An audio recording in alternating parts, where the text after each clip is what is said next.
Hello anime lovers, स्वागत है आपका वाइपर एनिमे एक्सप्लेन्ड चैनल पर। और आज हम देखेंगे डेंडेडन सीजन 2 के एपिसोड नंबर 6 को। इसके पिछले एपिसोड्स की लिंक आपको डिस्क्रिप्शन में मिल जाएगी। तो चलिए जानते हैं इसकी आगे की कहानी को बिना किसी देरी के। अब तक हमने देखा कि जीजी के हाथ पर सोया सॉस की बूंद गिर जाती है, जिससे वो ईविल आई बन जाता है और डिनर टेबल को पलट देता है और घर में धमाका भी कर देता है। लेकिन तभी मोमो उस पर गर्म पानी डाल के उसे वापस जीजी बना देती है। आयरा जीजी को डांटने लगती है कि कितनी बार कहा है कि ठंडे पानी से दूर रहो। मोमो देखती है कि ओकारुन को थोड़ी चोट भी आ गई थी। वो कहता है कि ईविल आई पहले से ज्यादा स्ट्रॉन्ग हो गया है। मोमो सेइको से पूछती है कि हमें जीजी का कुछ तो करना पड़ेगा, वरना ये सुबह तक तो हमारा पूरा घर ही बर्बाद कर देगा। इनके पास 4 लोगों का ग्रुप आता है। सेइको कहती है कि अगर तुम कुछ चोरी करने आए थे तो वापस लौट जाओ, और वो लोग चले जाते हैं। इसके बाद मोमो और आयरा लड़ने लगती हैं कि उन दोनों में से किसको लीडर होना चाहिए। वो चारों लोग वापस लौट कर आते हैं और बताते हैं कि हम हयाशी ग्रुप वाले हैं, जिन्हें सेइको ने ही बुलाया था, और ये लोग यहाँ जीजी का भूत भगाने आए थे। वो लोग अब अपने रिचुअल की तैयारी करने लगते हैं, जिसमें वो गाना बजाना करने वाले थे। सेइको बताती है कि ये लोग स्पिरिट मीडियम नहीं है, बल्कि ये तो भूतों को देख ही नहीं सकते, जो कि अच्छी बात है, क्योंकि फिर रिचुअल के दौरान भूत इनके साथ छेड़छाड़ भी नहीं करेगा। ये जो म्यूजिक बजाते हैं वो स्पिरिचुअल वर्ल्ड में गूंजता है। इसके बाद ये अपना जोरदार म्यूजिक बजाना शुरू कर देते हैं, जो सुन सबको बहुत मजा आता है। ये म्यूजिक सुन कब्रिस्तान के मुर्दे भी जाग जाते हैं और यहाँ आके नाचने लगते हैं, और इसका असर जीजी पर भी हो रहा था। और मोमो अपनी पावर से उसे पकड़ लेती है, लेकिन तभी वो जीजी के मन की बात सुनने लगती है। वो ये रिचुअल बंद करवाना चाह रहा था, क्योंकि वो ईविल आई को मारना नहीं चाहता, वो तो बस किसी के साथ खेलना चाहता था। वो इतने टाइम उस कमरे में बंद था और उस दिन के सपने देखता था कि उसे भी किसी दिन बाकी बच्चों की तरह खेलने का मौका मिलेगा, लेकिन अब वो फिर से मरने वाला है। जीजी कहता है कि वो अब से और ज्यादा ध्यान रखेगा और ठंडे पानी से दूर रहेगा। प्लीज ईविल आई को मत मारो। ये सब सुन सेइको एक फायर एक्सटिंग्विशर निकालती है और उससे रिचुअल की आग बुझा देती है, और उन हयाशी वालों से कहती है कि खेल खत्म हुआ।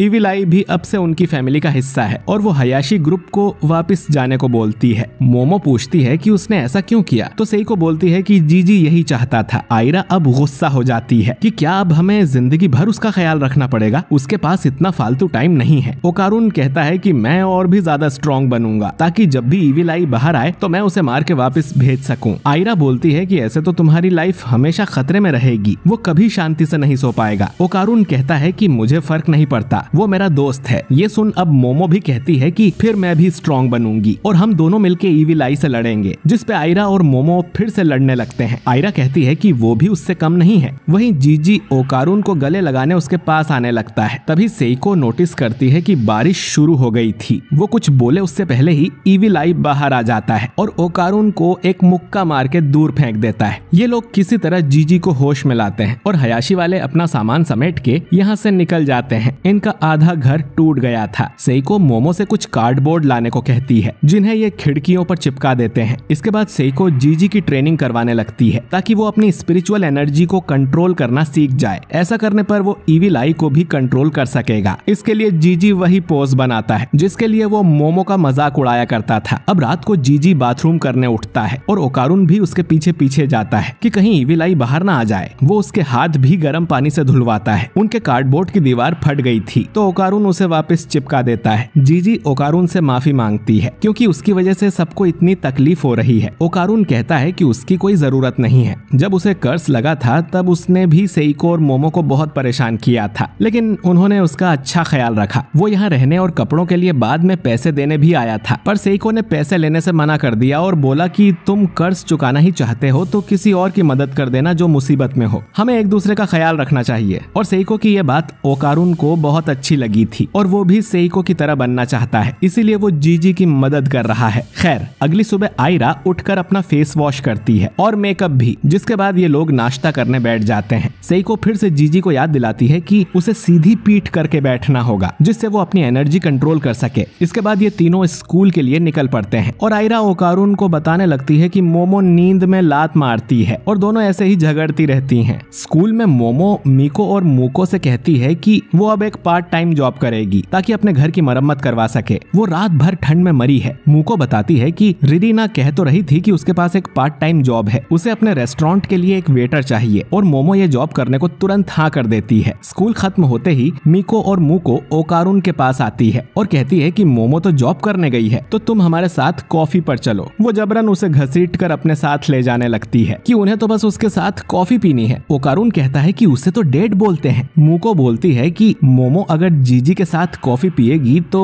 उसे डेट कहेंगे क्या? ओकारुन कहता है कि बिल्कुल भी नहीं और हार मान के इनके साथ जाने लगता है। वो उसे एक मेड कैफे लेकर जाती हैं, जहां लड़कियां मेड का आउटफिट पहनकर काम करती हैं और ओकारुन यहाँ मोमो को भी मेड के आउटफिट में देखता है, इसीलिए वो दोनों ओकारुन को यहाँ लेके आई हैं और मोमो ओकारुन को देख शर्माने लगती है। ओकारुन का चेहरा भी लाल हो जाता है और एपिसोड यहीं पर खत्म हो जाता है। तो दोस्तों ये वीडियो काफी छोटा था क्योंकि एपिसोड में कुछ एक्सप्लेन करने लायक हुआ ही नहीं। बाकी आपको ये एपिसोड कैसा लगा कमेंट करके जरूर बताइए और वीडियो अच्छा लगा हो तो लाइक और शेयर कीजिए। और अगर आप हमारे चैनल वाइपर एनीमे एक्सप्लेन्ड पर नए हैं तो हमारे चैनल को सब्सक्राइब करके बेल आइकन जरूर दबाइए। मैं मिलता हूँ आपसे बहुत ही जल्द अगले वीडियो के साथ। शुक्रिया।